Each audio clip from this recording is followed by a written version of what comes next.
Greater than. Hello guys, this is your friend and we are back with a new fanfic. Part 1. The Rise of a Legendary Shinobi. And if you enjoy this fanfic then please press the like button and subscribe to my channel for more fanfic like this. And now start the fanfic.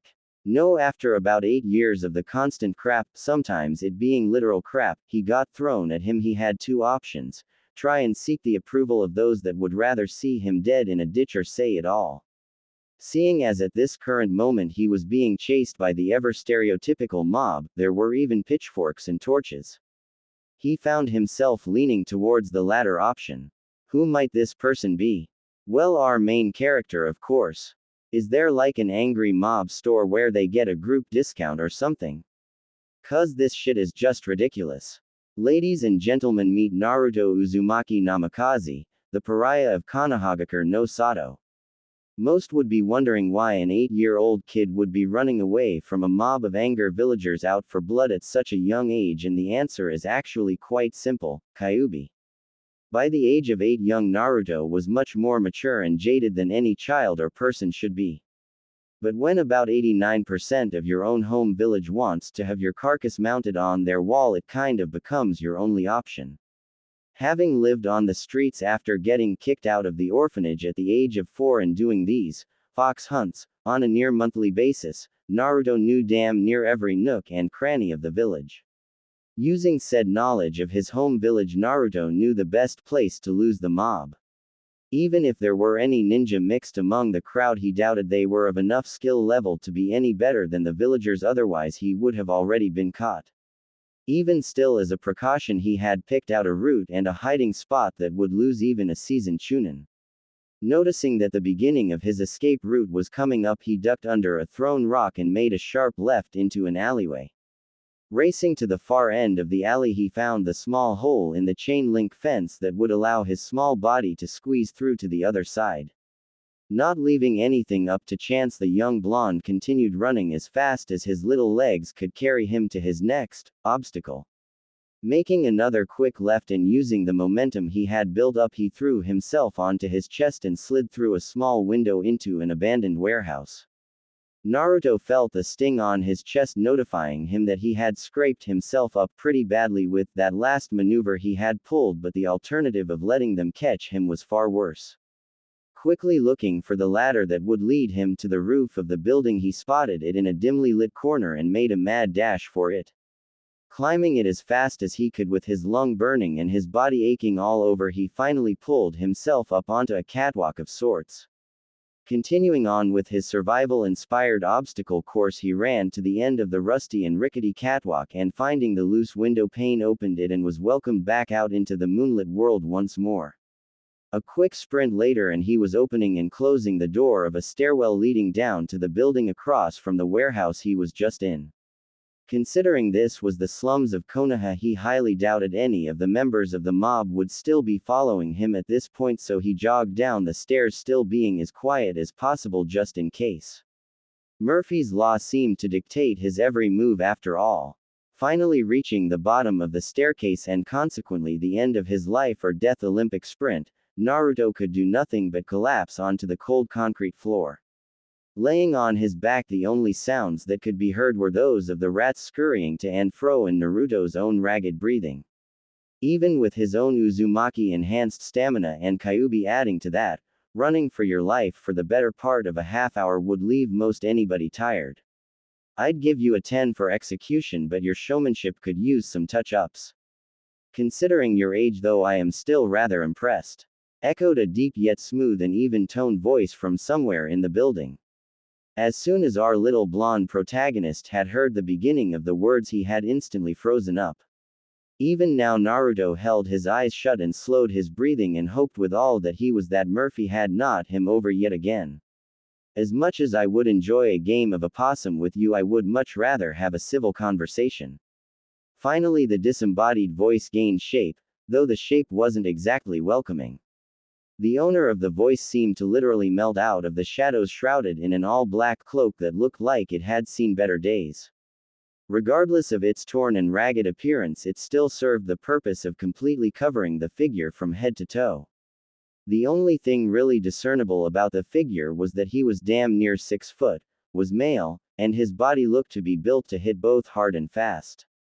Despite his rather bleak and short life, Naruto liked to think himself an optimist of sorts, but even he knew that there was no escape.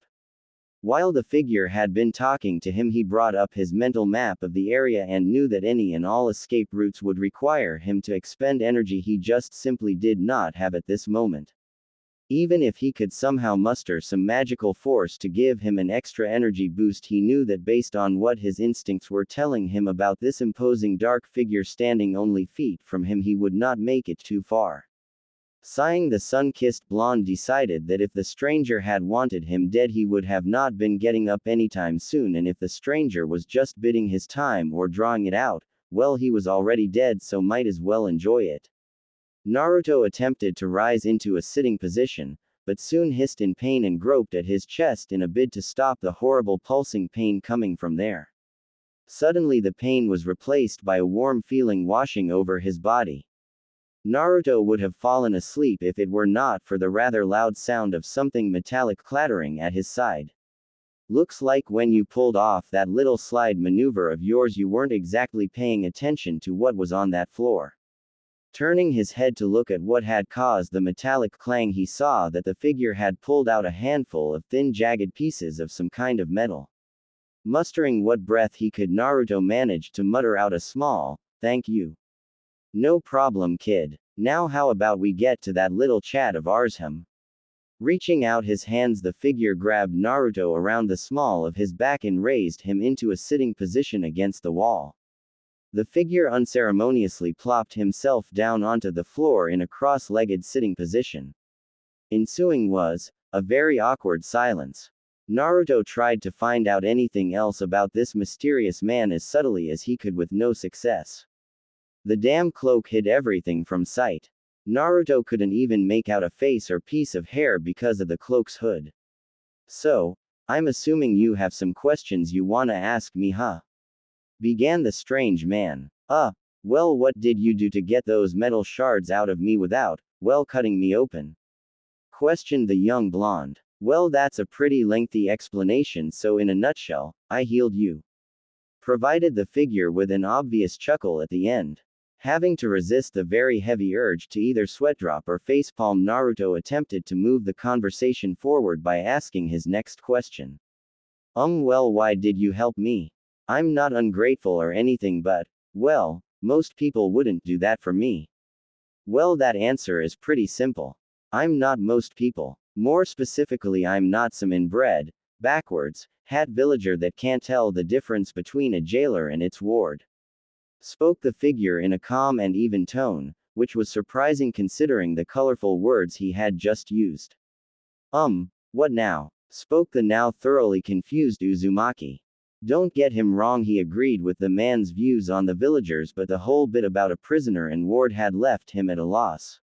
"I see, so you don't know. What do you know about the night of October 10th? Spoke the now serious figure. Though how Naruto knew that he had no clue because that damnable cloak. "My birthday?" asked the now even more confused blonde.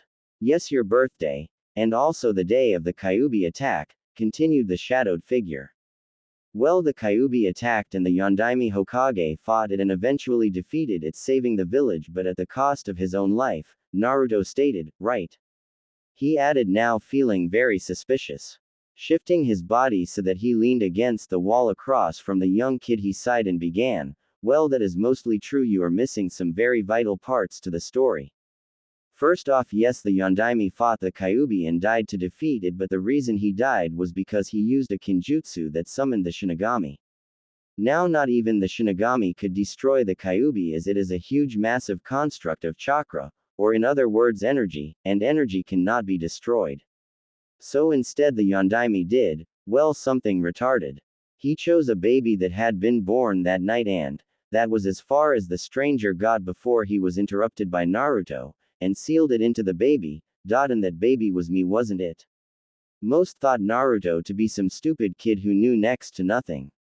While that was true in regards to academics, when it came to practical matters regarding survival and problem solving, the kid was a damn genius. It took him seconds to connect the dots. His birthday, the attack, the looks and stares, the fox hunts, and, damn, how had he not figured this out sooner? There was just no way that there could be that many coincidences without there being a reason. With a heavy sigh, the stranger replied, "You got it, kiddo." Giving Naruto a few seconds to deal with this rather significant revelation, the stranger then continued, "So how you feeling there?" "Why?" was the soft reply. Giving another sigh, the figure stood to his full height and leaning against the same wall intoned, "Gonna have to be a little bit more specific than that short stuff. Why did he choose me for it? Was it convenience? Did my parents not care? Who were my parents? No more lies," ended the now sobbing 8-year-old. The stranger couldn't blame the kid. The poor bastard had grown up an orphan, hated by most anyone he had ever encountered, and when he had found someone he thought he could trust and who genuinely cared for him, he finds out the old monkey had only been lying to him. "I didn't really know your parents personally. But I can say this, when your mother found out she was pregnant with you, not a one person could get her to shut up about how she was going to spoil you and treat you like a prince. When your father found out, he ran around the whole village screaming at the top of his lungs that he was going to be a father. Kid, your parents loved you more than anything in this world and would have done anything to make sure you were okay." At the end of his speech, the cloak wearer saw Naruto smiling the biggest smile possible and silently crying. "What happened to them?" asked the still smiling and crying blonde. "His parents loved him so obviously there was a damn good reason they weren't there for him. That's both complicated and simple. To start, your mother was a gorgeous and deadly redhead kunoichi by the name of Kushina Uzumaki Kanahagakure no Sato, the strongest hidden village in all of the shinobi world. And after having survived all 3 of the great ninja wars as well an attack from the strongest of the Biju, it had rightfully earned that title. However, at this moment Konoha didn't seem to be the strongest ninja village but rather a city like any other. Shopkeepers were opening their stores for the day, foreign merchants were setting up tents and stalls, there was a blonde teen racing through the market district, mothers were walking with their children, and the sounds of someone vehemently cursing the evil beings known as paperwork could be heard throughout the village. Yes, just another day in Konoha. I can never just catch a damn break, huh? It's always gotta be something. Spoke the blonde teen known as Naruto. A lot had happened in the years following Naruto's meeting with the strange cloaked man, though from an outside perspective it seemed as though nothing had ever changed. To most, Naruto was still the blonde idiot who some, though a significantly less amount, still wanted dead. Soon after the meeting with the man, Naruto had almost disappeared from Konoha. For about 2 years the only time anyone saw him was when he would come into town for the occasional visit to Ichiraku Ramen, and after that not even the Anbu could find him. The Sandame knew this for a fact, as he had tried to find out what the blonde was doing and where he was going by having Anbu tail him.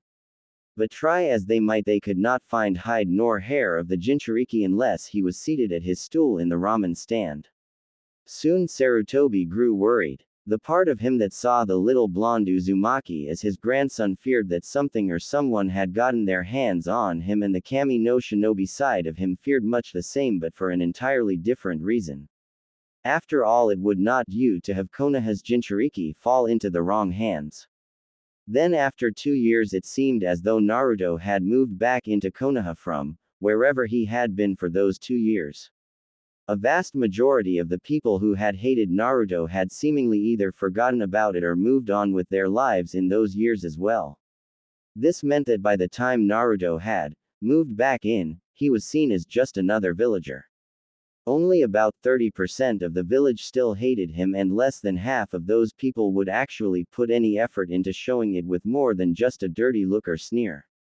All in all, village life had continued on smoothly regardless of Naruto's being there or not, and much the same was happening in the academy as well. Where Naruto had been the dead last of his class before his mysterious vanishing, he was now an average student. He scored decently on tests, both practical and written, and his clothing even reflected this mundane new Naruto. Gone was the bright orange jumpsuit, to be replaced by plain black shinobi pants with various pouches and taped at his ankles, a long-sleeved black shirt whose sleeves he rolled up to his forearms, black shinobi sandals, and black fingerless gloves with the Uzumaki spiral engraved on the metal plate. Though this was still Naruto, and regardless of how he changed, two things forever remained the same: his unhealthy obsession with ramen and his love for the color orange. In homage to his love of said fruit color, he wore two leather strips, those things Sasuke wears in the Chunin exam, on each wrist in a burned orange color. The only hiccup seen upon Naruto's return was his placement in the academy. He had not attended classes during his 2-year absence, and his performance before that was not exactly something one would want to present. The head of the academy, who actually saw the potential in the blonde, decided that it was for the best that he be placed in the class 2 years below his, the class of clan heirs. When he had found that out, Naruto had a small chuckle at the irony of a class full of the clan heirs. Seeing as he carried both Uzumaki and by extension Senju blood in him, with him in the class all of the founding clans of Konoha were being represented. Jumping back to the present, the reason for our blonde protagonist letting out a rather colorful string of words was because he had stayed up training to perfect one of the higher tier techniques the strange man had left to him, and consequently woke up late. Now he was running at Chunin speeds to reach the academy in time for the exams today. He had no illusions of him not passing. When he had mysteriously vanished, he had spent those 2 years in the deepest, most forgotten forests of Hino Kuni training to the ground. Thanks to the cloaked man, who he had later learned was named Vincent, and his present of several large scrolls each covering a branch of the shinobi arts and liberal use of kage bunshins, God, that technique was so op, he had grown by leaps and bounds. He had exited that forest with the strength of a seasoned chunin in all areas of the shinobi arts excluding Iryo Jutsu, healing arts, and Genjutsu, which he was at mid-genin level with both. But hey, can you blame him? He held in his gut a 1,000-year-old massive construct of chakra whose species were known masters of illusions and who healed almost any wounds save life-threatening ones in seconds to minutes, and even the life-threatening ones could be healed given a day or two of rest. And that was coming from a 10-year-old. When he had started living in the village once more, his training may have slowed in comparison to his time in the forest, what with various factions breathing down his neck and all, but he had still maintained a rather rigorous training regimen. At this point in time he was rather confident that he was at least mid-Junin level with almost all branches of the ninja arts. However, thanks to his Uzumaki blood, he was damn close to being a master at Fuinjutsu. Somewhere near his father's level, but not even close to his mother's near sage level of mastery. Thanks to journals and notes from both his parents, which he had liberated from Sarutobi, and his own blood, his growth in the area was astounding. If anybody knew of Naruto's true skill level, they would call bullshit, both because of his track record and in the shinobi world. Knowledge may win some battles, but it was experience that won wars. There was no better example of this than their own Hokage, Hiruzen Sarutobi. The man had seen more in his lifetime than even he was comfortable with admitting. Generally speaking, the man was, yes, a powerful shinobi with his library of jutsu, but it was his experience and know-how that allowed him to use said jutsu to their maximum potential and saw him survive the 3 great ninja wars, had won him innumerable battles, and had earned him the title of Kami no Shinobi. To those naysayers, Naruto would simply scoff. He had not trained that hard and learned as much as he did without knowing that. Both his mother and father had overly stressed the dangers of arrogance in their world. His father had stated in one of his journals that an arrogant shinobi is a dead shinobi even if they don't know it yet. What people didn't know was that Naruto had indeed gained some battle experience these past 4 years. When he needed money, he would venture out, sometimes in a cloak reminiscent of the man who had saved his life, and bingo book in hand search out bounties. He started off only going after the smaller D-rank bounties in the first few months, but in the last year he had begun to hunt some plenty powerful C-rank missing nin. That wasn't taking into account the many odd creatures he had begun encountering occasionally when he visited the older parts of Hino Kuni. They all varied in size and various shades of black or dark green, but it was easy to see how they were all of the same species. The creatures all had tight gaunt skin stretched across their frames showing their bones in some sections, an elongated skull with sickly yellow eyes, a mouth full of teeth as sharp as any kunai, and they were nearly all covered in spikes that looked like broken bones that could be used as either a blunt weapon or a sawing blade depending on the individual creature. He did not know what the hell they were, but they were strong, fought in packs of 5 or 8, and were a pain to kill with their spiked hide. Back to the present once more, we see Naruto jump onto a tree branch next to the academy and leaping through a window land in his customary seat with arms folded and feet kicked up on the desk. "You can never just do anything halfway, can you?" came the giggling voice of one of Naruto's best friends, Yakumo Kurama. He had found the girl crying to herself when he was coming back from one of his many bounty hunts. Naruto could not stand the sight of a crying girl and so had gone to try and comfort her. He may have succeeded if not for the Edo demon that occupied her mind, taking advantage of its container's broken state and attempting to use Naruto to escape. The Edo had made a very big mistake trying this. The demon may have been powerful in its own right, but it was nowhere even close to the level of power that Naruto's own demon wielded. Suffice to say that Kyuubi did not like to share, especially when it came to its Jinchuriki. When the Edo had tried to take over the blonde's mind via genjutsu, it found itself face to face with a pissed kitsune. Kyuubi had then proceeded to absorb a quarter of the illusion demon's genjutsu power to give to its container. Since it was not a power of the bijus, the seal would not try and stop the chakra from spreading, allowing Naruto more power in the area of illusions. It then gave Naruto a seal much like his own containing the rest of the demon's filth. Upon return to the living world, Yakumo knew that the preteen in front of her had helped to remove the evil from her and had lunged at him, crying and muttering, "Thank you," over and over into his cloak. Naruto merely patted her back and held her. When she had regained composure, he had explained what the seal he now had was and that it would siphon the power the Edo had back into her at a stable rate, allowing her to grow into the power. She had asked him to help her with her training and he had agreed to do so after suffering at the hands of the infamous puppy dog no jutsu. A year later he had asked why she thought he could help her when not even a Junin could, and she had simply shrugged and said, "Because something was telling me that you could." After a year of training with Naruto, the two had become near inseparable, and Yakumo was one of 3 people who knew the real Naruto and his story. Confident in her own prowess, she had asked the Hokage to allow her into the academy alongside the blonde and other clan heirs. After a small display of her capabilities, he had readily signed the paper admitting her into the academy.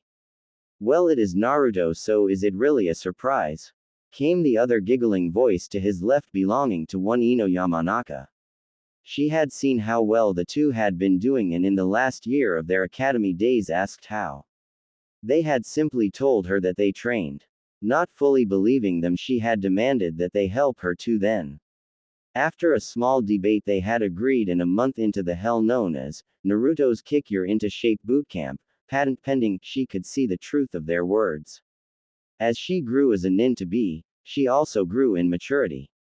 She saw what her diet was truly doing to her body, how she had strained relationships with others for some boy, and so had set on a path to right her wrongs. Her parents were all too happy to see their little girl trying her hardest, and after a tearful hugging session they were a happy family once more. She had attempted to mend her friendship with Sakura, but the girl was too far gone as a fangirl and was convinced Ino was just trying to one-up her. Seeing that it was a wasted effort, she had reconnected with her childhood friends Shikamaru and Choji. Soon, though, it was obvious how close Ino had grown to Naruto, and she was often seen with him around the village along with Yakumo. The two preteens had seen what feelings the other had for the young blonde and started a rivalry of sorts to see who would claim the Kyuubi container first. They still respected the other though and kept it small and trivial, or as small and trivial as they could. The older generation often joked that the two's rivalry closely resembled the rivalry of one hip, silver-haired Junin and his youthful counterpart. "Why must the two of you be so mean to me?" spoke the now crying blonde. "Oh, hush up, you big baby," spoke the ever bossy Yamanaka. "You act like we actually hurt your She started only to stare in shock and slight rage as she saw the black-clad form of her crush wailing into the arms of her brunette rival who was currently consoling the blonde by stroking his hair, whispering things about the mean blonde not hurting him while she was around. Oi, the hell, she shouted at the two. See Ino, this is why he likes me more, Yukumo said while being as mature as possible. Okay, she was sticking her tongue out at Ino, but that's besides the point, right? He does not. Watch, I'll show you, you damn brunette. Rounding on the blonde, she instantly went from jealous and angry to sweet and innocent whilst pulling a bowl of ramen from somewhere. Oh Naruto, look what I got for our special day today, she damn near sang. The once wailing blonde was now happily munching on the bowl of ambrosia, to him at least, while leaning into the embrace of his fellow blonde. Seeing her plan working, she blew a raspberry at the brunette who was currently pounding her head on the desk, muttering, how could I forget the damn ramen? Alright, shut the hell up you brats and get ready, came the booming voice of Iruka Yumino, the class Chunin instructor. Get ready. The Genin exams begin now. Across the village in the Hokage Tower we find the Sandaime along with a group of Junin instructors peering into his crystal ball, watching the very same exams. Blowing on his pipe of whatever the hell he had in there, the cage spoke, you heard the man. It begins. Let's see this how this year's hopefuls do, nay. The first part of the exams will be a written, testing your knowledge of our history and some battlefield situations you may find yourself in. Iruka lectured as he and his assistant Mizuki passed out the test papers. You will have 1 hour to finish this exam and no more. If you are caught cheating, you will be penalized 3 points off your test. If you are caught twice, you will fail this portion of the exam, continued Mizuki. As soon as all the papers had been passed out, Iruka gave the signal to begin and the students were off. Right off the bat, a handful of the students from civilian families had earned a failed status.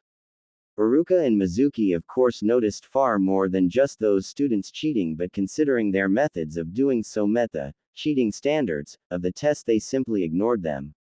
The ones that they, or at least Iruka, worried over were Naruto and his little group. Naruto seemed to have fallen asleep, much like a certain Nara not too far from him. Yukumo was merely looking out the window, and Ino was just filing her nails with a kunai. As time whittled down, more of the civilian students received a fail grade. Kiba had gotten caught once using Akamaru, Shikimaru had gotten caught trying to help Choji, and one of the fangirls had gotten caught attempting to help Sasuke, though he didn't much need it. Sakura had filled it out on her own prowess, if you could call it that. Shino, well, no one knew what the hell he had been doing behind that collar and dark glasses, and Hinata had used her Byakugan to help her out. After the clock had run out, the instructors gathered the tests and Mizuki led the class outside for the other portions of the exam while Iruka did some quick grading. Once outside, all the students proceeded to stretch or give some sign of relief, showing their happiness at finally getting out of the stuffy classroom. Alright, now we'll be moving on to the field exams. First up, we got accuracy tests. You will be given 10 kunai and then 10 shuriken. The goal is to aim for the center of the dummy. We will be going in alphabetical order, so Shino, you're up first. With that, Mizuki stood aside with a clipboard ready to write down the marks. Shino, in the style of a true Aburame, merely flung the kunai in groups of 2, showing as little effort as possible. He did the same with the shuriken, earning him a score of 17/20. One by one, the students went up, with the clan air group earning no less than 15/20 and Sasuke earning a 19/20, though Yukumo and Ino scored the same, which surprised everybody in the class. It was finally Naruto's turn, and deciding to show off a bit, he grabbed all 10 kunai in between his fingers and casually tossed them. Grabbing the shuriken in a show of speed and dexterity, he fired them off not even a millisecond later. None of the weapons hit the designated target, and most of the class was laughing at the blonde's mess up. Yukumo and Ino had to contain themselves from kicking all their for being. Hinata was shyly thinking some weird Naruto obsessive shit that cannot be mentioned with children around, and the other clan heirs merely stood to the side shaking their heads. Naruto UFAI was as far as the smirking Chunin got before he was interrupted by the voice of his fellow instructor. Actually, Naruto may not have hit the designated target, but he has demonstrated something even better. Each of his weapons has hit either a vital organ, an area that would leave the enemy near death, or a one-hit kill spot. So I think he deserves full marks on this one. Don't you, Mizuki? Spoke the scarred the Chunin. Gritting his teeth in anger, the scarred Chunin replied with a strained, "You're right, Iruka. Kid's good, I'll give him that." Spoke a certain Cyclopean Junin. You are correct, my eternal rival. The young Uzumaki's flames of youth burn Bree. Damn it, guy. Shut the hell up. Now is not the time for your flames of youth. Such unyouthful words coming from a lady. Anko, a woman such as yourself should not utter such. For Kami-sama's sake, if you don't shut the hell up, guy, I will personally make you more aerodynamic by removing what makes you a man. Let's get back to those genin exams, yay. There's no way the idiot scored better than my Sasuke-kun. Guess who? Sakura, I swear if you utter one more word I will show you why spies fear getting a visit from someone like my daddy. And let me tell you this, we Yamanaka give a new meaning to the term. Got it? After the Yamanaka heir had said her piece, many students had gained a new fear of crossing Ino.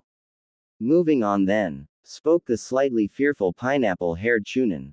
In his short stint as an Anbu he had heard many things about the famed Yamanaka interrogators, and suffice to say even Ibiki feared them and their Kekai Genkai. We will now be moving on to the Taijutsu section of the exams. You will either be paired with me or Mizuki based on a random drawing. You will have to last anywhere between 1 to 2.5 minutes in the ring to pass. No weapons or jutsu of any kind are allowed, though you may use chakra to enhance your body. If you step out of bounds or are soundly defeated by either of us before the time limit, then you will fail this section. Keep in mind you must pass at least 3 of the 4 exams in order to receive a headband from this academy. Line up in any order, and when it is your turn, draw a name from the hat. In groups of 2 the line thinned until only the Uchiha heir and the Uzumaki heir remained. Naruto decided to go first and, sticking his hand in the hat, drew out the first piece of paper he felt. Unfurling the paper he read aloud with a grin, "I got you, Iruka-sensei. Guess that means you get Mizuki then, Sasuke." And to that the emo merely h'd, yup, Sasuke officially had his own verb. Strolling into the ring, Naruto and Iruka bowed to each other before assuming the academy stance. "Don't go easy on me now, Naruto, you got it," spoke the grinning Chunin. "Well, I don't know you are getting on in years there, sensei," joked the blonde genin-to-be. "Naruto, I am so kicking you for that comment now. What's that old ma, Hajime?" And with that Iruka raced towards Naruto at about genin level speeds. Deciding to start off simple, Iruka began his assault with a simple punch aimed at the blonde's face. Naruto had of course seen this coming miles away and decided he wanted to reveal some of what he could truly do to his pseudo-brother. A short hop later and Naruto was standing on Iruka's outstretched hand. Striking at near Junin speeds, Naruto aimed a kick to the side of Iruka's head.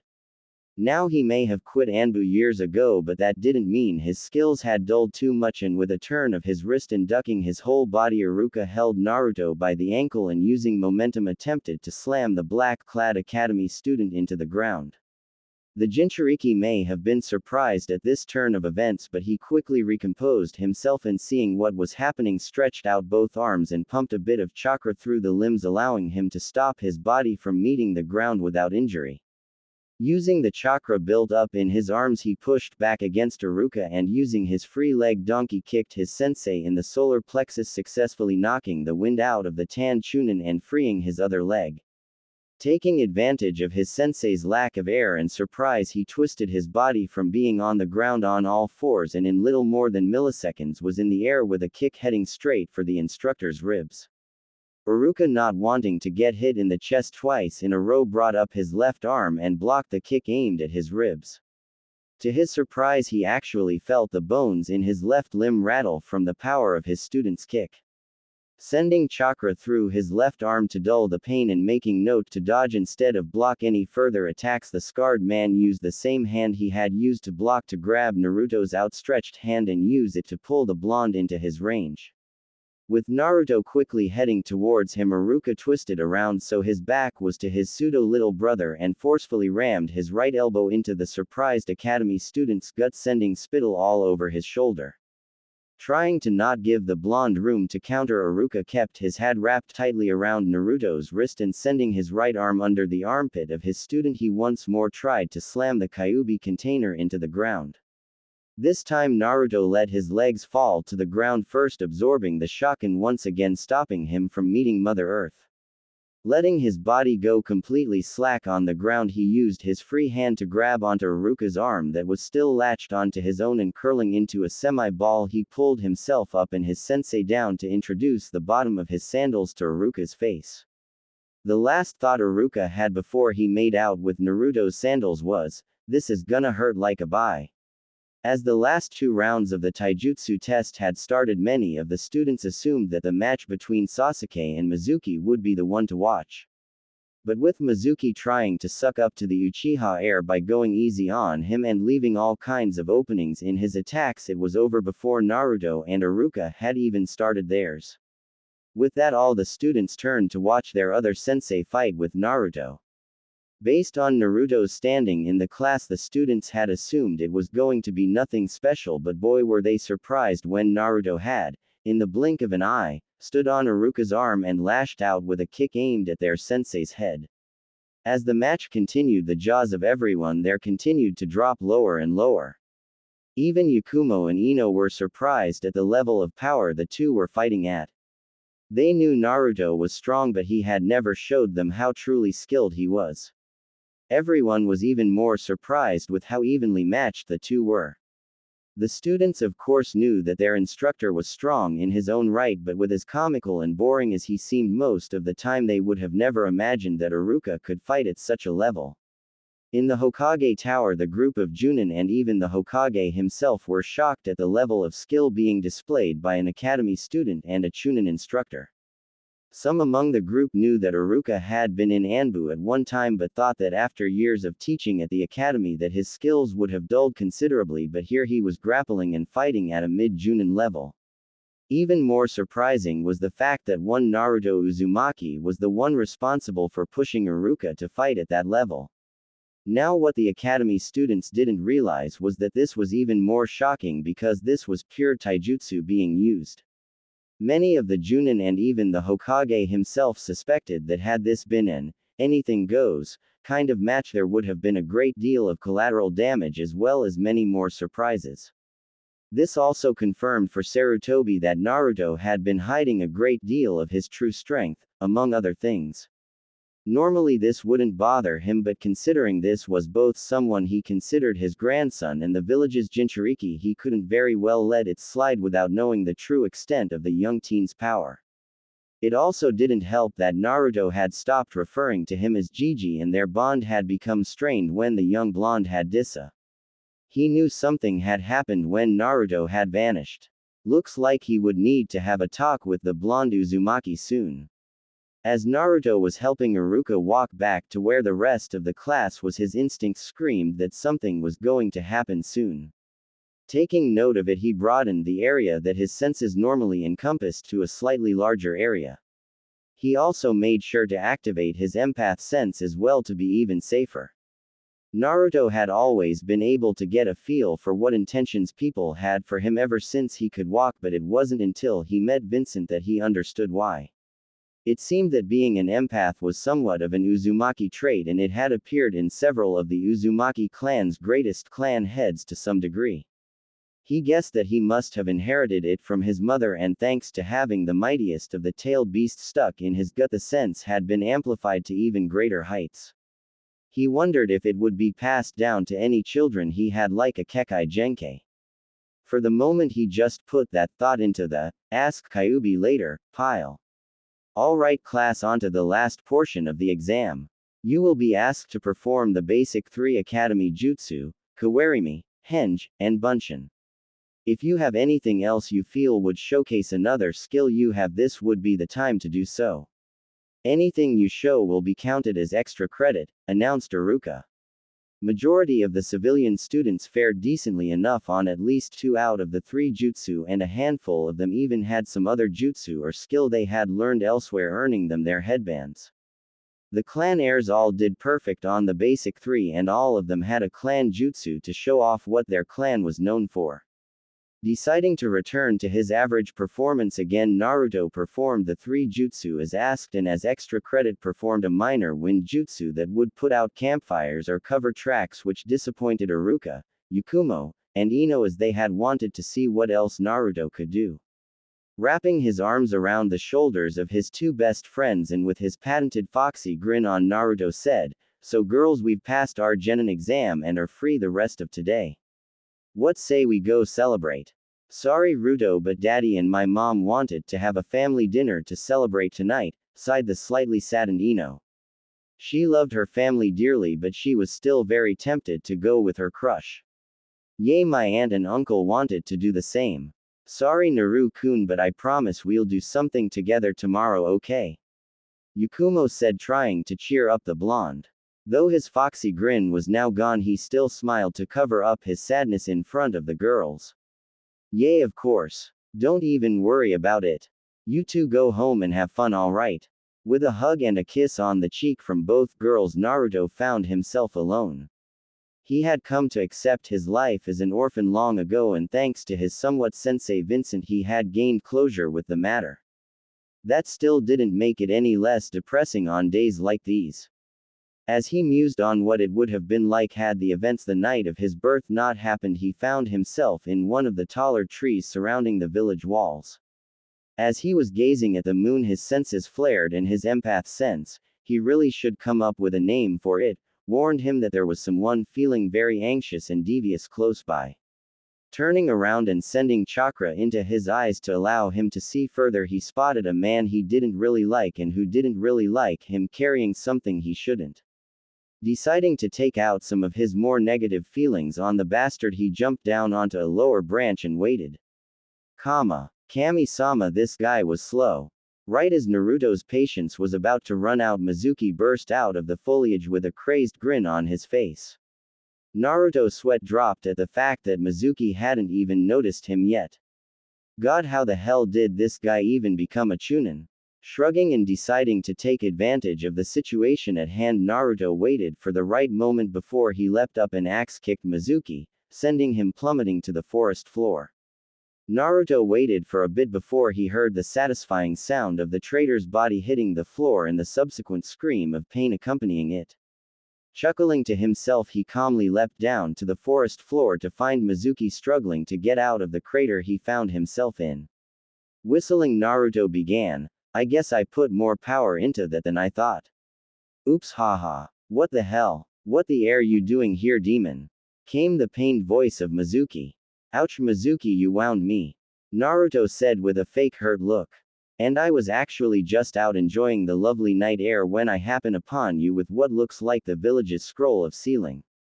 Now I may have just gotten my Hitai 8, but I'm pretty sure that chunins don't have that kind of clearance." Finally getting into a standing position, even though he was shaking and hurting all over, he grunted out, "You demon brat. I won't even be marked as a missing nin if I kill you here and now." Sweet dropping once more, Naruto began, "Okay, seriously, how stupid are you? First off, the majority of the villagers don't even give a shit about what I do anymore, and look at where you are and what happened all of like a minute ago." Scoffing, Mizuki defended, "That was just because you caught me off guard. There's no way you could was as far as Mizuki got before he was interrupted by Naruto's foot meeting his face. The chunin turned traitor was then reminded that Hino Kuni's trees were some of the thickest and hardest in the whole elemental countries, and it didn't look like he was getting up anytime soon. "Are you serious?" Face palming, Naruto sighed and gathered the traitor on one shoulder and the scroll of sealing on the other. He had no need for it because most of the jutsu didn't suit his style, and any that did were already in either the scrolls Vincent gave him or in the ones his parents had left to him. "Guess it's time for that talk with Sarutobi. Probably what all my senses were warning me about." Sarutobi was a very patient man, and if all you did for most of your day was sit behind a desk and do paperwork, you'd be patient too, or insane, probably both. But his young pseudo-grandson was testing this patience. He knew that Naruto knew that he wanted to see him for very important business, and Hiruzen knew damn well that Naruto was far from slow if that short fight with Mizuki was anything to go by, so why the blonde teen still wasn't in his office after 10 minutes was trying his patience. Finally, a highly frustrated Hiruzen got up and announced, "Okay, that's it, I am tired of waiting." Waiting for who, ya old monkey? Only 4 people had ever had the gall to call him that, and with 2 of them dead and another traveling the countries to maintain a spy network that left only one person who that voice could belong to. Turning around, he spotted the teen he had been waiting for casually sitting on a chair in the corner of his office munching on a bowl of ramen. He then spotted the body of one unconscious silver-haired traitor along with the scroll of sealing haphazardly thrown on the sofa next to said teen. "How the I'm getting way too old for this shit," lamented one very stressed Hokage. "I'll say, I've been here for the past like 3 minutes waiting on you to notice me," chimed the Jinchuriki. "I'm not even going to try and dignify that with a response. Now, first off, Anbu." With that, 3 shadows appeared standing as straight as possible in front of the Hokage. "I want 2 of you to escort Mizuki to the T&I department and find out exactly who he was working for, and I want the last one of you to take the scroll of sealing back to its proper place in my library." With a small hi, the 3 Anbu along with the scroll and Mizuki vanished from the room. Turning his gaze upon the now serious blonde, he began, "Now Naruto, we need to have a talk. First, I would like to congratulate you on completing your first A-rank mission. Your mission pay will be deposited into your account before the night is out. However, we have more pressing matters to attend to." Sarutobi noticeably sagged in his chair and assumed a look that showed how old the man actually was. "What happened to you? First you disappear for 2 years, and when you come back you're hiding things from me. You stop calling me G." "Let me stop you there, Sarutobi." Naruto cut in with an uncharacteristically serious tone and stern look. "I'm gonna tell you this right now. Where I went and what I did is frankly none of your business. All I will tell you is that I received help from someone, and that same someone revealed to me things that had been kept away from me for far too long."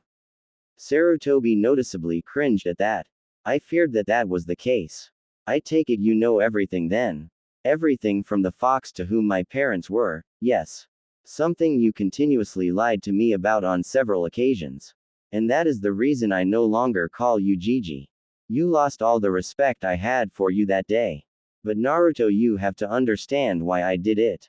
I understand perfectly, Hiruzen. You were protecting the village from Iwa and Kumo coming for blood. And don't say it was for me. Had I been just any other child you wouldn't have cared. It's because I'm the village's weapon on a leash that you did all this. But what you don't understand is that though you may have saved the village and me from Iwa and Kumo, but you damned me to a hell designed by the very same village you had sworn to protect. Naruto, they were just idiots that knew too much because someone thought it was a good idea to blab who the container of the demon was. The same demon who not hours before had nearly decimated the whole village. But your father wanted for me to be seen as a hero, yes, but that's not what he had in mind. Why do you think nobody knew that my mother was the container? Why no one knew that Mito Uzumaki was the container? They were powerful kunoichi married to equally powerful shinobi, cages no less. And even they feared what would happen if the secret were to get out. At this point, Sarutobi's age as well as the sins he had committed had really begun to show on his face. Even sadder was that at this moment he had stopped being the Hokage and was now just an old man who had made far too many mistakes in his long life. "Please, I'm sorry, Naruto," cried the broken man with tears running down his face. "I had your best intentions in mind. I never meant for any of this to happen. At one time I loved you like a grandfather. You were one of the few people I would have given my life for. I respected you. At one time you were truly the Kami no Shinobi, a respected and feared man. Now all I see is an old man who is too afraid to rock the boat for fear of another war breaking out. Maybe you should listen to yourself for once," sneered Naruto. You're always preaching about Konoha and the will of fire, and you're right.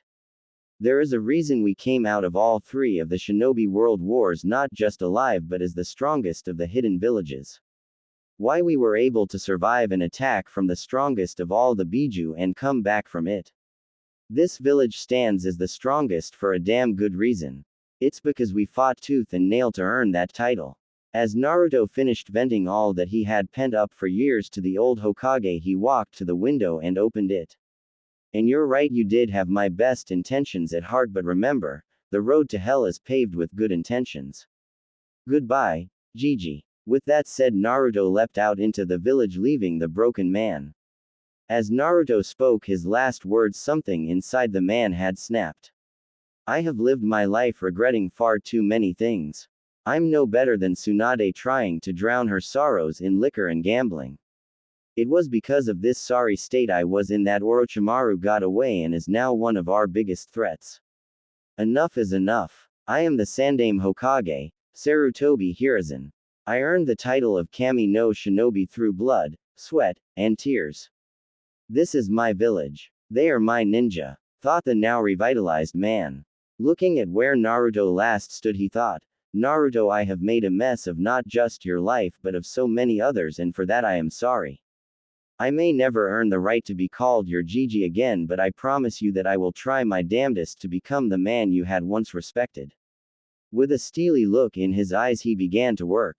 And on that night, a fire not seen in decades began to burn once more. The Kami no Shinobi was back. Today was the day that some Junin looked forward and others despised, Genin Assignment Day.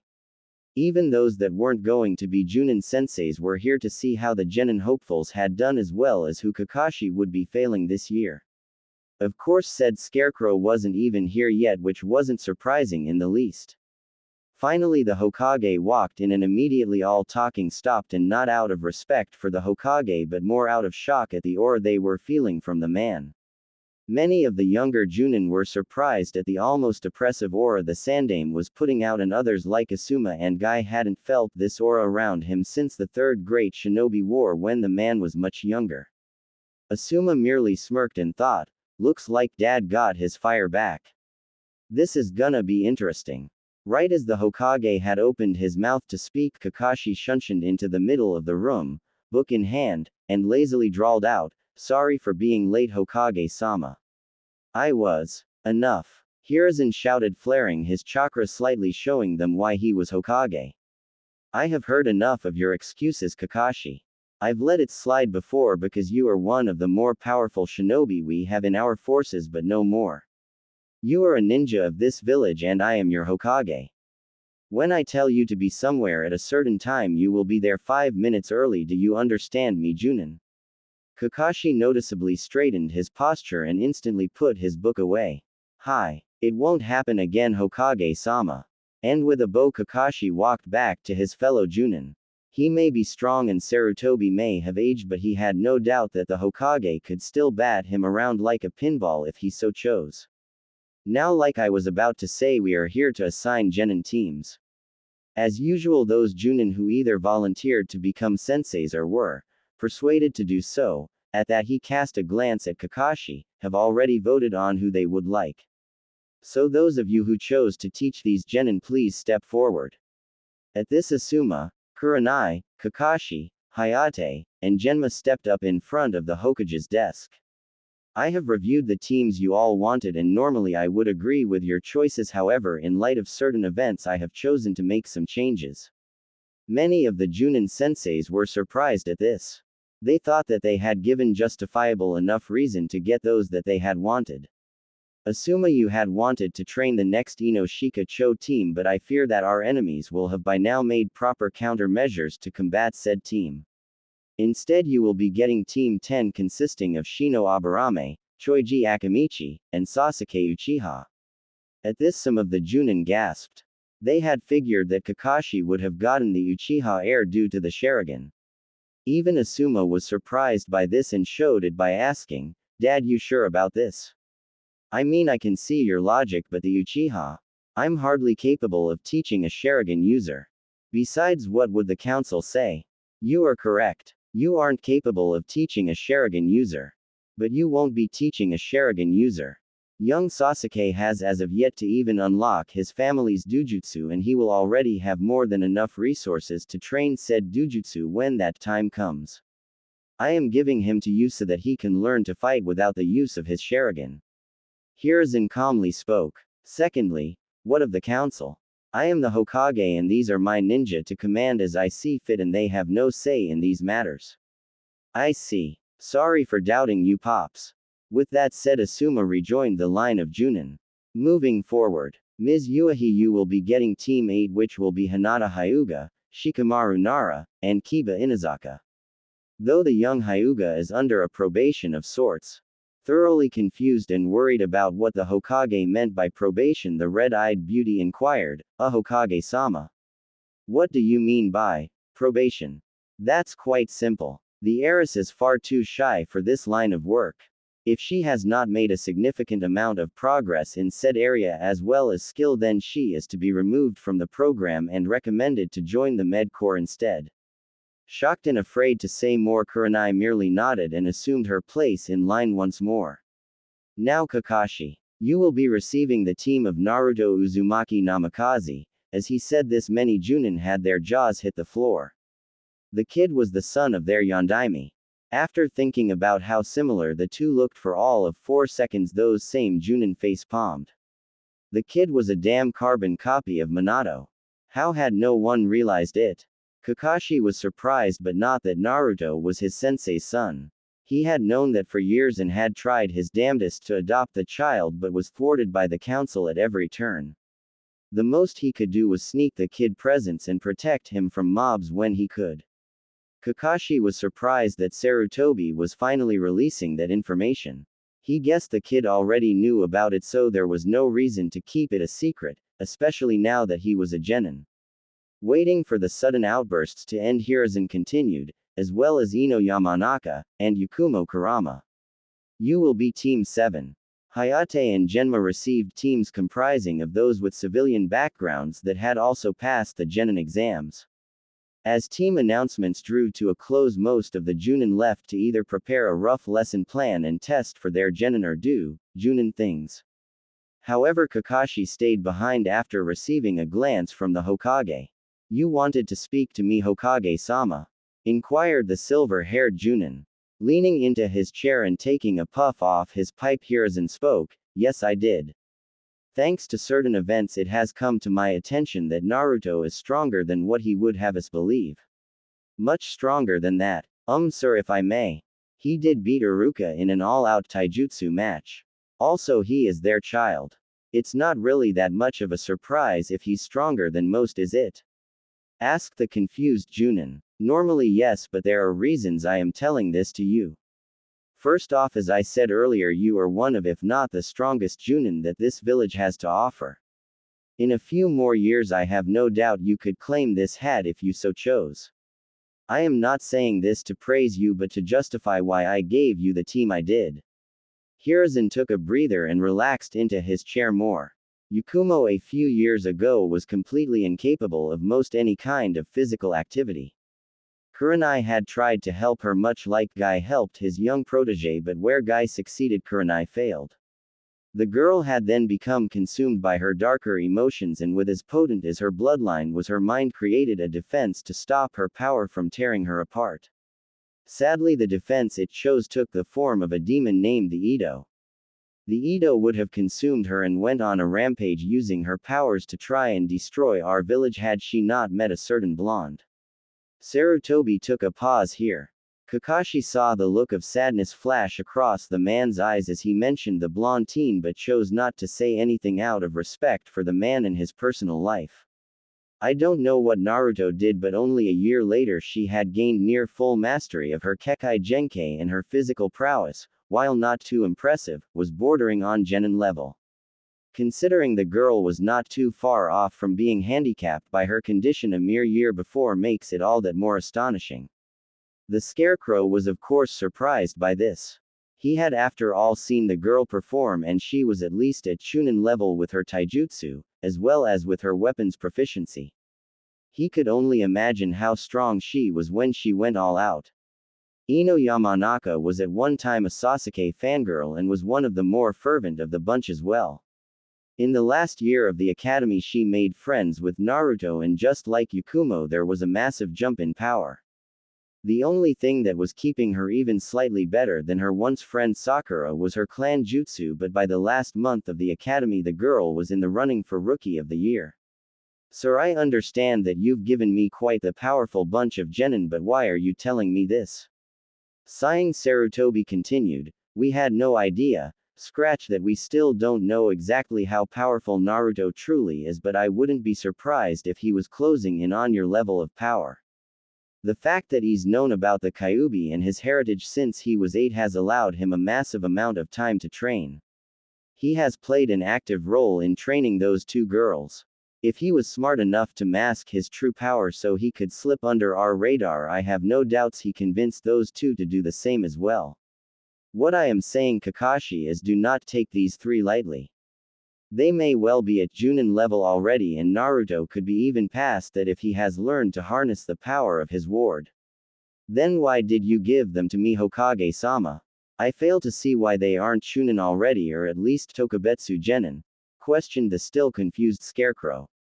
If they had managed to attain that level of power on their own, what the hell would they need him for? It's actually a mutual relationship. I'm hoping that they'll rub off on you and give you a reason to get even stronger than you are, and I hope that you will guide them on the path they have chosen to walk. They may be powerful, but they are still just young children about to be thrown into a world of liars, thieves, rapists, and murderers wearing the guise of heroes. You know this just as well as I, Kakashi. They will need someone to guide them through those trying times we all go through. Hi, I understand, Hokage-sama. If I may be excused now, Kakashi said as he bowed. Yes, you may go. Wow, Mizuki really went down like that? Spoke a sweat-dropping Ino. Yeah, I know the guys was pretty weak compared to us, but geez. Spoke an equally sweat-dropping Yakumo.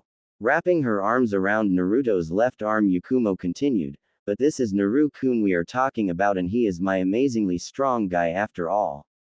Yakumo said as she laid the sweet innocent girl act on as hard as one possibly could.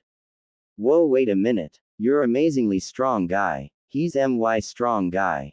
Once again doing one of her famous 180s in personality, she stuck Naruto's right arm in the middle of her blossoming cleavage and batting her eyelashes she continued, isn't that right, Ruto-kun? She may be just 12, but damn was she already growing in the right places. It also didn't help that as ninja with higher amounts of chakra they naturally matured much faster than average people. And boy was Ino using that to her advantage. Yakumo was as usual left pouting as she lacked in the curves department. That's not to say she wasn't an attractive girl in her own right though.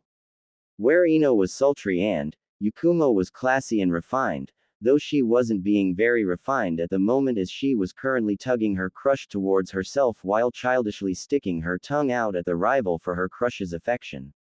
Naruto was, as usual, left sweat dropping and at a loss for words. He dearly cared for both of the girls but could never find the words to tell them that. He was rather stunted in the affection department after all. Wait a minute. At this, Ino let go of Naruto's arms she had been tugging at, causing the blonde to tumble into Yakumo, landing them in a very compromising position. Yakumo was far from being a prude, but she wasn't a perv either. Never mind the mini collection of Ika she had under her bed, but finding herself underneath the body of her crush centimeters away from touching lips, and it was understandable why the poor girl was blushing as much as she was. Before she could take advantage of the moment, Naruto was yanked to his feet by one very bossy Yamanaka. Making sure to get Ino back at a later time, she stood and dusted herself off. You got some questions to answer, mister?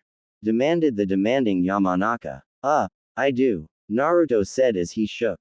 He knew damn well the power a pissed female could have, and even he wasn't strong enough to fight that battle. Courageous he may be, but stupid he was not. Yay. How come you didn't tell us you were that strong? At this, Yakumo chimed in with a, yay. Oh, what do you mean? Questioned Naruto. Well, we knew you were pretty powerful, but we never assumed you were that powerful. I mean the way you and Aruka were trading blows the other day looked like two seasoned Junin going at it. And Yakumo helpfully nodded at this. Nervously scratching the back of his head and chuckling, Naruto said, "Oh yay, that hee. Thought you two would forget about that thing. Naru-kun, that's mean," pouted Yakumo. "Are you trying to keep secrets from us?" asked Ino as she invaded his personal space. Frantically waving his hands, the blonde Kyuubi container attempted to defend himself. No. It's just, well, I never really had a reason to reveal my strength. But I guess with us being Shinobi now, we're going to find ourselves in some tricky positions, so I guess I should share, huh? Gee, you think? The ever bossy Ino scoffed. Alright, well. The genin had enjoyed a good weekend of either relaxing or beginning some more intensive training, but nonetheless they were back in their classroom one last time to get their team assignments. Aruka walked in with clipboard in hand and a warm smile on his face. He had seen these kids go from snot-nosed brats to snot-nosed brats who could kill someone with their bare hands and defy all laws of nature at a whim. Ah, the joys of being a teacher. Clearing his throat, he attempted to get the class's attention and was prepared to use his infamous demon head jutsu, but was surprised when they actually shootup when he asked. He knew that they had realized what kind of life they were going to be walking into and that they would need to be at their best, or they just wanted him to get it over with already. Yay, that last one was probably it. Oh well, he had done his part.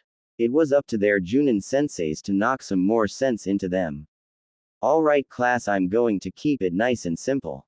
I have seen you all grow up into some talented nin to be, and I can say with the utmost confidence that all of you here have the potential to do great things.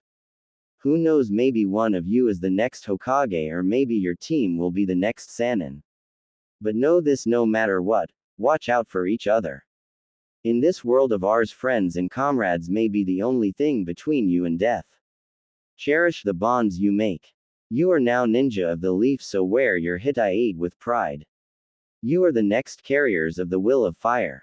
My generation has had our time. The future of Konohagakure no Sato is in your hands now. Do us proud, Aruka announced with the utmost amount of pride in his voice. The genin all looked at each other and nodded with the biggest smiles on their faces. They had done it. Years in the academy had all paid off. Today was the day. With that out of the way, I'll begin announcing teams. First up with Hayate Gecko as sensei, we have Team 1 with, and on Aruka went down the list until he had finally reached the clan air groupings. He may have said that they all had the future in their hands, and he meant it, but he especially meant it to these kids. They were to be the future leaders of the founding clans of Konoha after all, and as a consequence would have a direct hand in the laws and policy making of this very village. Team 7 will consist of Yakumo Kurama. Yakumo grinned and crossed her fingers, hoping she got her best friend and crush on her team. Ino Yamanaka. The two girls high-fived with grins. They may be rivals for Naruto's heart, but that didn't mean they hated each other, far from it. Yakumo had lived a sheltered life and had never had any real friends. She of course eventually became friends with Naruto, but he was a guy and her crush. When she met Ino, it was different. She could talk to her about girl things that she couldn't very well talk to Naruto about. Ino was much the same. Sakura had never been a good girlfriend in the first place, so Yakumo was her first actual best girlfriend. And the final member of your team will be. Aruka paused intentionally. He had to milk this moment for all it was worth. Both the girls latched onto Naruto like he would disappear at any moment. Naruto Uzu was as far as he got before the two girls screamed in happiness that they had gotten their crush and pseudo-sensei on their team. They may be kunoichi now, but they were still preteen girls with a crush after all. Naruto merely sat there with his foxy grin on. He had worried that they wouldn't be placed on the same time, but maybe this was the Sandaime trying to apologize to him. He knew that that was probably the case, but he also knew that the man may also have ulterior motives. Alright, you two. Let me finish. Yay. Now, as I was saying, your final team member will be Naruto Uzuma. I'm so stupid. The genin were surprised, as Aruka was never one to curse without good reason, and he was now also pounding his head on the desk. What the hell was he doing? Naruto narrowed his eyes at this. Unless our sensei is the Hokage himself, there is no way that Iruka would have reacted like that. There has to be something to this, but what was? Oh shit, the old man did he? Taking a break from making a spectacle of himself, he gave Naruto a pointed look and asked, "Did you know about this, Naruto?" "Know about what, Iruka-sensei?" asked a very suspicious blonde. "Your full name?" At this, all the students turned to look at Naruto. He had a longer name. They had never paid much attention to him, and since there wasn't an Uzumaki clan compound, they had just assumed his parents were either civilians or forgettable ninja that had died when he was young or something. Naruto sighed before he replied, "Yay, since I was 8. My old sensei told me the whole story." Whoa, wait, Naruto had a sensei when he was young. That explained how he showed up and started doing as decently as he was, as well as his 2-year absence from the village. But what was this whole thing about his name? Guess the Hokage wanted it to be known finally, so do you mind? Inquired Iuka. If he told these kids, there was no doubt the news would spread like wildfire among the village. Knowing the villagers, they would either riot in denial, though not very likely, or turn Naruto into a damn celebrity. And he knew Naruto wasn't comfortable with either of those options. Yay, sure. I can handle any backlash it may cause now. I have a feeling the Hokage is prepared as well if he's releasing it, sighed Naruto. This was gonna be a long day. Okay, if you say so. The final member of Team 7 is Naruto Uzumaki. Namikaze. It took most of the others to remember why that name was famous, but when it clicked, their jaws dropped. Naruto was the son of their Yondaime Hokage. Due to the shock, Kiba accidentally said what everyone else was thinking. Holy shit, Naruto is the son of the Kiroi Senko, Yellow Flash. The only ones not shocked at this discovery were Yakumo and Ino. When Naruto had told them he would share his secrets, he damn well meant it. He had told them everything. The fox, his heritage, his sensei, why he met his sensei, all of it. Iruka coughed as a way to try and regain some semblance of order in the class. Team 7, your Junin sensei will be Hatake Kakashi. At this, Naruto was surprised. Why wasn't Kakashi teaching the Uchiha kid? He was the only one in the village who could possibly train the kid on how to use his Sharingan. Team 8 will be Shikamaru Nara, Hinata Hyuga, and Kiba Inazaka. Your sensei will be Kurenai Uehi. There was no whoop or anything. After that bombshell, the kids had been stunned to silence. Taking advantage of the unusual drop in volume in the class, Iruka continued. Team 10 under Asuma Sarutobi will consist of Shino Aburame, Choji Akamichi, and Sasuke Uchiha. Grabbing his clipboard and some papers, Iruka said his final words to his now ex-students, "I'm proud of you guys.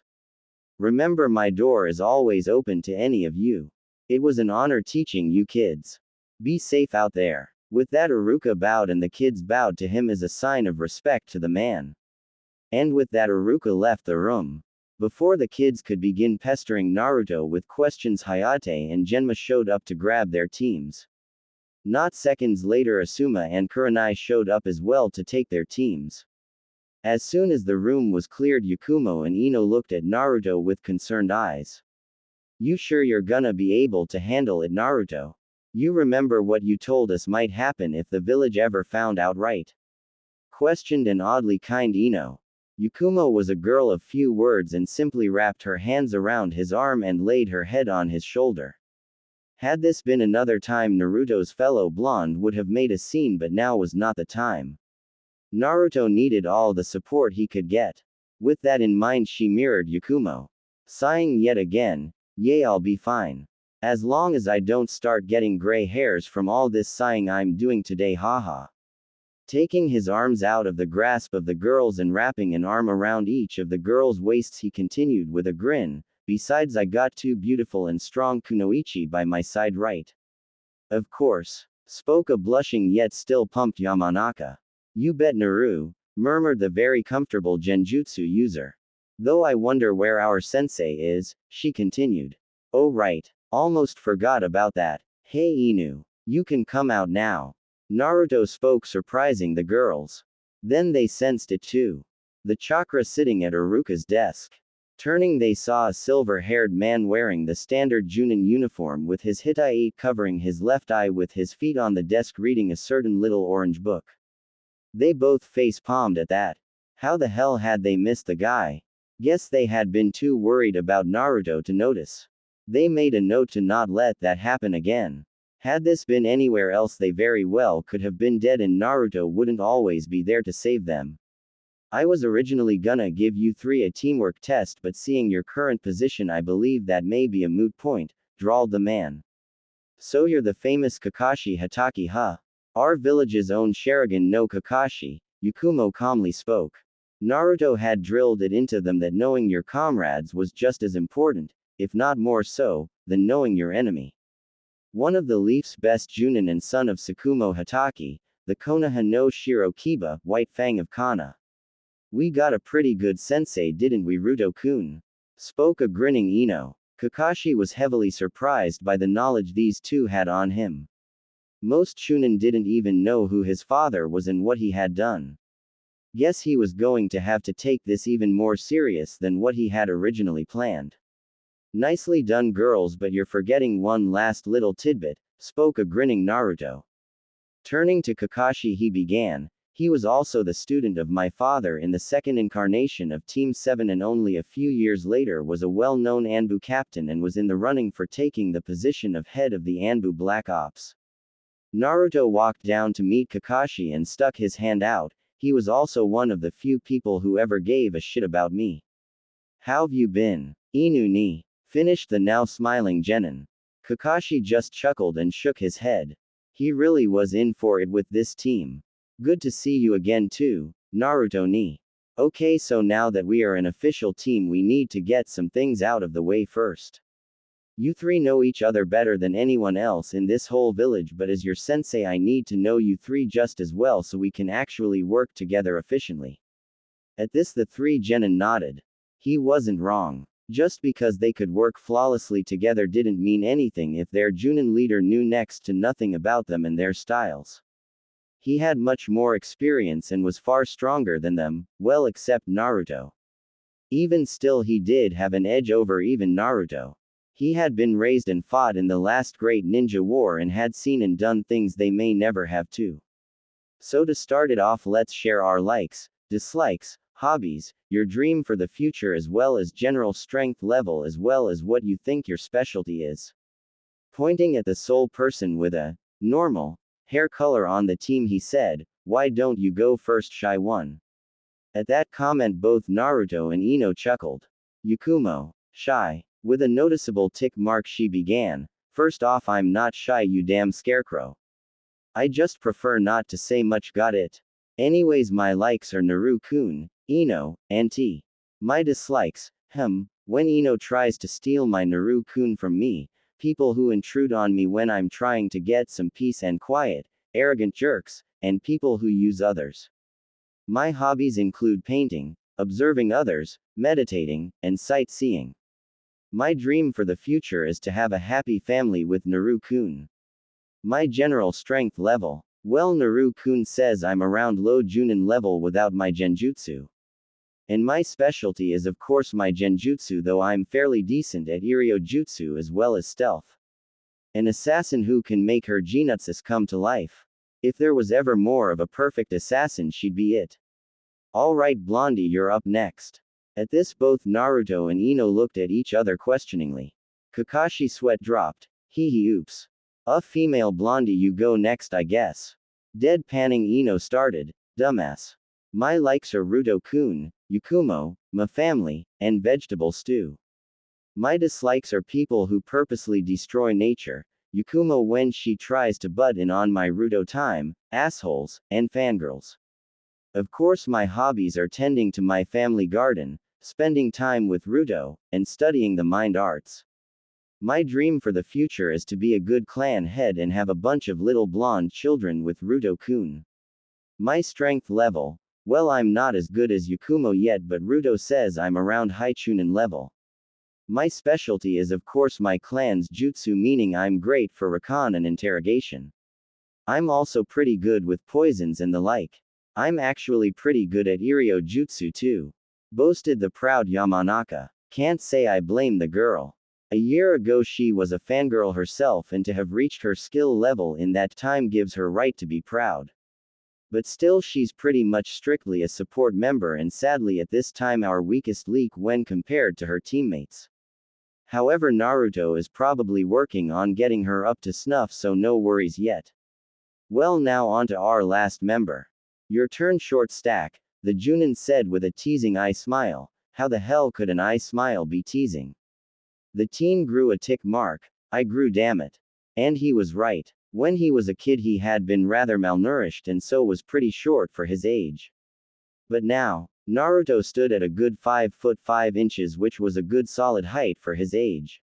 With a huff Naruto spoke, my likes are Yakumo-chan, Ino-chan, my old sensei Vincent, ramen, and the color orange. My dislikes are arrogant assholes, child abusers, a certain Uchiha, and people who prejudge others. At the remark about a certain Uchiha, Kakashi grew curious. Uchiha? There are only 2 left in the world, and Itachi never did anything to hurt the kid. In fact, Naruto loved Itachi. And as far as I know, Sasuke and Naruto could care less about the other.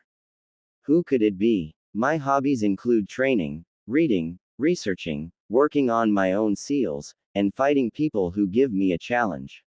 My strength level, without the help of my tenant, I'd say about Junin or Anbu level. I haven't really had a reason to use Kyuubi's chakra, but I can control up to 3 tails perfectly. At the 4th tail I can somewhat control it, but my bloodlust becomes hard for me to fight back. At 5, yay, let's hope none of you are around if I ever have to use 5 tails. My specialties are Fuinjutsu, Ninjutsu, and Kenjutsu. I'm decent at all other ninja arts. Naruto finished like he was talking about the weather. Oh yay, I forgot that because of Kyuubi I'm an empath. It makes me a sensor of sorts. Holy shit, he's that strong at 14. And that's without the Kyuubi. This kid can probably give Jiraiya a run for his money. I might as well hand the team over to him. Guess Hokage-sama was right. I'm gonna have to get stronger if I wanna keep up with these kids. Clapping his hands together and doing an eye smile, the scarecrow said, well, I guess it's my turn. My likes, my dislikes, good question. My hobbies are R-rated, hehe. My strength, well, you guys seem to know that pretty well. My specialty is ninjutsu and assassination, just you at that. Though I know my fair share of destructive jutsu as well. He looked at his team expecting them to be disappointed at what he had shared, but instead he found Naruto was eating ramen, and Ino and Yakumo were talking about clothes. Instantly Kakashi was in the corner of the rooftop, crouched over with a mini raincloud over him. You guys are so mean. Seeing that they weren't going to care anytime soon, he returned to normal, and with another eye smile Kakashi began speaking again. Well, I had originally planned on testing you guys, but again that's a moot point. Instead you have the day off, and come tomorrow we will begin training. Our schedule will be Monday, Tuesday, intensive training. Wednesday through Friday will be group exercises as well as missions. And Saturday and Sunday will be time to relax. Meet at Training Ground 7 tomorrow morning at 6. Ya ne. And with that Kakashi shunshined away. So Ruto, tomorrow we start? Asked Ino. Yup, now that the council has no say in what we do, and now that we have a Junin sensei to back us, the real training begins tomorrow. Naruto replied. Yakumo and Ino both sighed at this. Looks like it was back to boot camp, Naruto style. Had been a month since Team 7 had been initiated as unofficial team of Konoha, and since then not much had changed with the village. Even the members of Team 7 hadn't changed all that much. Naruto still wore the same clothes he had been wearing since the academy, except now he usually wore his ragged cloak on top of that and left it unzipped, as well as he now carried a katana at his left hip. The hilt was deep crimson red and it had a black tassel that dangled from the pommel. Kakashi was still a pervert and lazy, but his fellow joinin could feel a change in his aura. It still exuded that same tone of laziness, but underneath that was a newfound well of power. Kakashi was strong, everyone knew that, but it seemed like he had gained a drive to grow even stronger once more. Yakumo had done the most drastic change and had completely changed up her outfit. She now wore tight black shinobi pants taped at the ankle and black shinobi sandals. She wore a black tank top underneath a mesh top, and over that she wore a deep purple sweater whose sleeves went past her hands. Hidden in the sleeves were seals Naruto had drawn that held Senbon, kunai, shuriken, and her paintbrushes. Those same weapons were covered in various poisons that Ino had actually made especially for her. Some of them kept her victims awake longer, knocked them out, paralyzed them, or straight up killed them on the spot. She had taken to covering her mouth with her sleeves, yes, just like a certain Arankar from Bleach when talking. Ino had stayed pretty much the same, except she now carried 2 scrolls stacked on top of each other at the small of her back. One scroll contained various types of poisons meant for enemies. The one underneath that one carried assorted medical supplies should anybody need her assistance. At first the training had started off rather bumpy as the 3 genin were trying to get comfortable with Kakashi and vice versa. Once that bump had been passed, training went off without a hitch. Not even the Hokage knew exactly how strong the team was, as all Kakashi was willing to share with him was that the team works seamlessly together as a unit and each of us has grown in some way. This of course bothered the man to no end, as the one of the reasons he had wanted Kakashi to be their sensei was to have an insider of sorts. He highly doubted that they were thinking of anything close to betraying the village, but still he wasn't comfortable not knowing how strong his soldiers were. At current time we find our Hokage along with the ninja council dealing with said team. So as I understand, Junin Hatake, you wish for permission to leave the village for 2 months on a training trip. What exactly would warrant this? The ninja council members were just as curious. There had never been a request such as this from a genin team, let alone such a new genin team. Chunins and Junins. Sure, but fresh out of the academy genin. Unheard of. If I may, Hokage-sama, interjected the team's powerhouse. It still hurt the man deeply to hear a teen he had once bottle-fed and cared for refer to him in such a way, but he hid it well. He had no one to blame for it but himself. You may genin. He motioned. Well sir, the reason we feel it would benefit us was as far as Naruto got before he was interrupted by the chamber doors being slammed open by the members of the civilian council. All those present narrowed their eyes at this. What right did they have to interrupt this? What is the meaning of this, Hokage? Holding a meeting without us? Shouted one indescript member of the council. Shouts of agreement echoed throughout the small gathering of civilians. Sarutobi's old teammates and rival for the had made their way to the forefront of the crowd as well. Indeed, Hiruzen, what are you doing performing such things behind our ba? Enough! Shouted Hiruzen, flaring his chakra as well as his ki, killing intent, forcing many to their knees. Coming to a standing position, he continued, I have watched you all run my sensei's village to the ground, all while disrespecting me and my position, and I've had enough of it. You have all forgotten that this is no democracy. This is a shinobi village and you are all civilians. Meaning you have absolutely no say in how I command my soldiers. Pointing at Kaharu, Homura, and Danzo, he continued his rant, and you 3. You seem to have forgotten your place as well. You do not tell me what to do. You are my advisors, meaning you advise me and nothing more. I have final say when it comes to all matters of this village, you do not.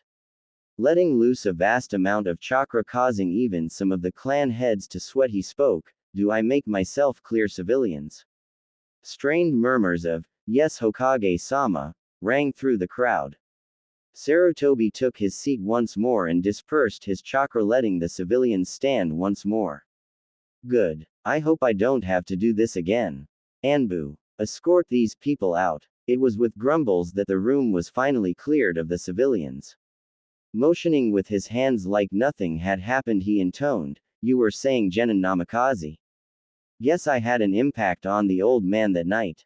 Glad you're coming back, thought a smirking Naruto.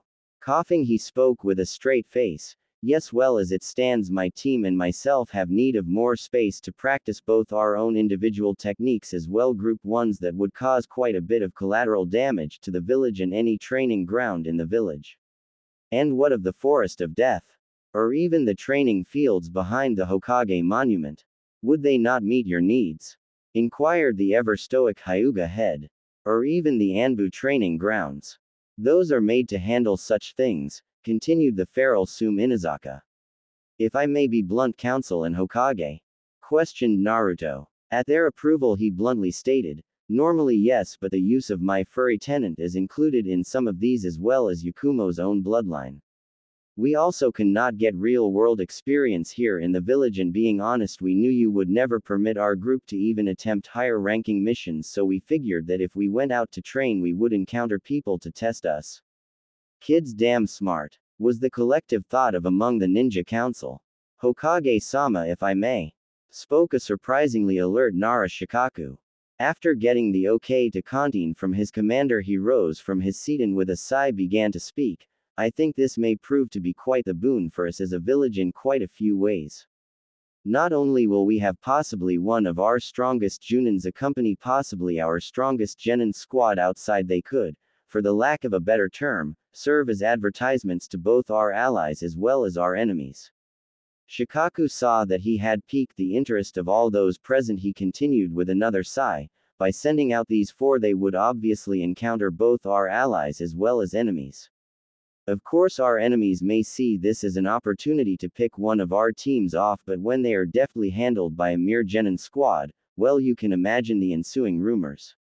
Of course we all know that this particular team is of course far from average, but those that would serve as messengers of this news don't have to. His speech was met with the whole room smirking at the deviousness of it all. Hey, you can't blame them. These are people trained to use any tactic to win the battle, or in this case stop a battle from even happening. It was dirty, underhanded, and secretive, or in other words a perfect plan for a village of trained assassins. Only minutes later Team 7 was walking out of the Hokage Tower with a scroll signed by every member of the Ninja Council as well as the Hokage himself, allowing them almost Sannin travel rights. It was weeks later we find Team 7 sitting around a campfire after having returned from gaining the bounty of yet another overly missing nin. This had been taken care of by Ino personally. He had said something about her being a bimbo and the rest of the team knew to let her handle it. It was only by sheer luck that they had been able to save the head from being melted by a corrosive acid the Yamanaka had injected into the man, via a rather uncomfortable place that things should not be injected into. Within the span of a few weeks the team had managed to grow even more as a team thanks to them not having to worry about endangering any innocents. The only innocents that suffered were the poor innocent trees they slaughtered on a regular basis. Of course they had been able to work on individual skills some, but the whole purpose of this trip was to get even more comfortable with each other and be able to more easily be able to not only coordinate their individual attacks but also their team attacks. Those same team attacks ranged from small jutsu use and taijutsu combinations to joint jutsu combinations on a massive scale. As individuals they were strong and fearsome, especially Naruto and Kakashi, but as a team they were nay undefeatable. They had finally found out where Naruto stood without the help of his tenant, and he and Kakashi were currently tied for wins and losses in their spars. Said spars looked more like battles to the death that had actually given Ino quite a bit of valuable experience in healing various burns, cuts, gashes, broken bones, and several otherwise life-threatening wounds. Naruto of course needed no help in that department. It was a topic that had actually piqued Naruto's interest.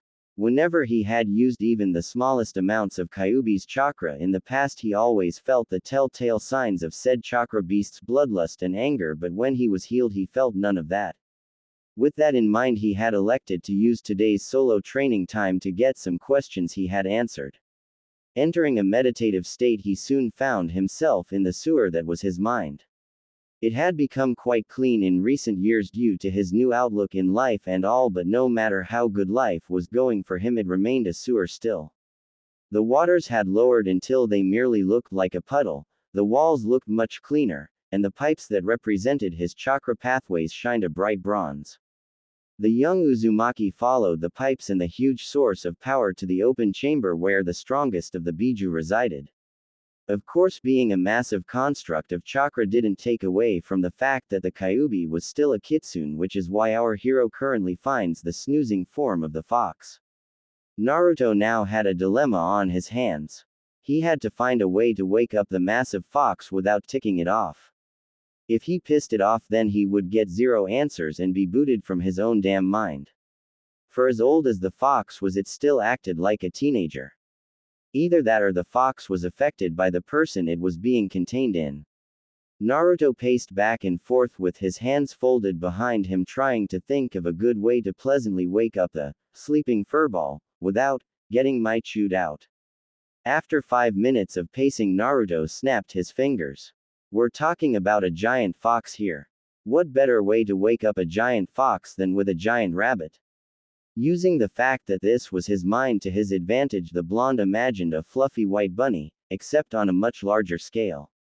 And with a poof, said image took physical, mental, it took form. The thing was almost as big as him. He sent it into the cage, and the next thing he knew was he had giant bunny blood splattering all over him. Gross. Looking up, he saw the Biju grinning at him as it cleaned the blood from its fur. Well, well, my host, that was a good little treat. Lowering itself onto its haunches and resting its head on its front paws, it looked at its jailer with a bored look. Now you woke me for some reason or other. I may be in a decent mood, but I would much like to get back to my nap, so if you would please hurry. Naruto nodded. Right, well, I just got a couple of questions you may have the answers to. Noticing the fox looked just the slightest bit more interested, he continued, well, I know that because I have you stuck in me, my empath sense has become something akin to radar. I was just wondering if that would be passed down along with the Uzumaki vitality and all that. Well, yes, it would be possible. It would require some work on both our parts. You are correct. I am the reason the sense was heightened to unseen levels, and it's that very reason that should you mate with a female, normally the offspring would not be born with the power. I would have to pump some of my own yoki into your sperm, infusing them with said yoki to make it possible. The blonde teen nodded at that. It made sense. Had he not had the Kyuubi, he wouldn't have the power in the first place. The only thing is that the child will not have it anywhere close to your level. Because you have my chakra constantly being siphoned into your body, the sense has become dependent on it. It's using my yoki as a source of energy. Since the child will not have the yoki constantly flowing through its pathways, the sense will not have enough energy to work to its full potential. Lectured the kitsune. Yay, that does make sense. Alright, thanks. My other question is about my healing factor. I know we Uzumaki are extremely durable, and I've become even more so thanks to you, but whenever my healing factor kicks in, I know it's not your yoki that's doing it. Why is my healing factor so advanced? The fox paused to stretch before it continued. Well, your healing prowess is thanks to a lot of different factors. Part of it is your Uzumaki blood, another part is having me, another part is this damn seal here, and the last part is your father's blood. At this, Naruto was surprised. His father's blood. The guy was an orphan and had never been able to find out who his parents were. What was in his blood to be able to contribute to his ungodly healing factor? And how the hell did the fox know who they were? Don't worry, I'll get to that, but first my part in it. You see, the seal you have on you may be vastly different from that of your mother and your ancestor Mito, but they also serve the same basic principle, binding me to them damn near down to the soul. Because of this, I have absorbed some qualities from them and vice versa. Your seal is much different in that you are allowed access to much more of my power, but in exchange we are quite literally bonded at the soul. This has allowed for some of my own qualities to seep into you. So my own greatness combined with the vitality of two very powerful Uzumaki women, and you have become close to being immortal. Normally the only way that you would possibly be able to die would be via decapitation or someone ripping out your beating heart. Anything short of that and you'll be coming back. You'd also be victim to the ravages of time, eventually. Probably not until you hit your hundreds or so, but you'd still fall victim to time. It looked like the Kyuubi had finally finished, but with a pointed look Naruto shut his mouth. Now, one of the most interesting things that contributes to your healing is your father's blood. How much of the inner workings do you know about your father's famed Hiraishin? Although he hadn't been able to fully master the technique yet, he had of course studied the notes on it. The thing was a fuinjutsu masterpiece almost on par with the one on his stomach. Well, I know that the basic principle of it is that it bends the fabric of space and time around two certain points, the seal marker and the user. Using chakra, the user is able to make a tunnel of sorts between the 2 points, making travel in between the points instantaneous. It's one of a small handful of known Jikuken time-space jutsu. Yes, and the other Jikuken techniques are not nearly as impressive. Do you realize what you have just said? Your father is bending the very fabric of the universe to his whim with naught but his chakra. If he had lived to be as old as the monkey, I have no doubt he would have been able to use the technique without the marker. But back on topic. What your father is doing is something not even most of us Biju are able to do. I myself only have a very rudimentary ability to do something similar, and I'm thousands of years old. Spoke the now clearly awake Kitsune. It may have at one point been angry at the man, but even it had to respect someone who was able to redirect a Bijudama, tailed beast ball, using a highly advanced Jikuken jutsu. As he finally came to realize what the technique truly was, Naruto's jaw dropped. His father was literally playing kami. The seals on the marker were honestly not all that complex. He had been able to understand a chunk of them after a couple of months and all of them after 3 years. What the hell else was his father doing that could possibly make such a thing possible? It's not what your father was doing, but more like what his chakra was doing. At hearing the booming voice, the teen looked questioningly at the massive Kitsu. What does his chakra have to do with this? Every living thing on this planet has an affinity. Everything from Uninjin down to the smallest insect has an affinity to one or more of the elements. Some fall into the main 5 of fire, water, earth, wind, and lightning.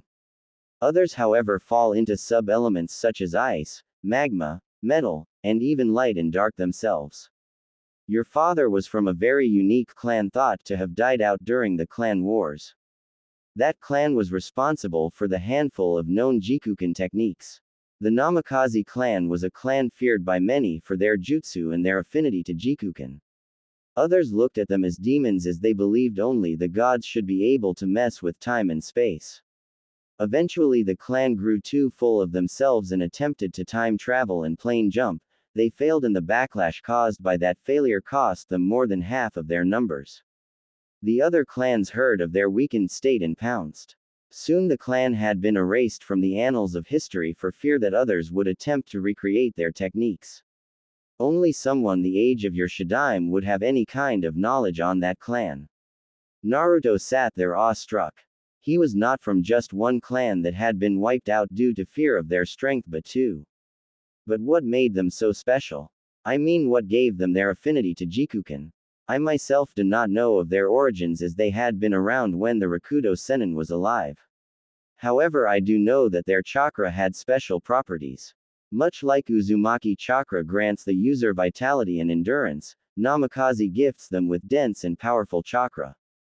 Their chakra was so thick and strong they could bend the universe as they pleased.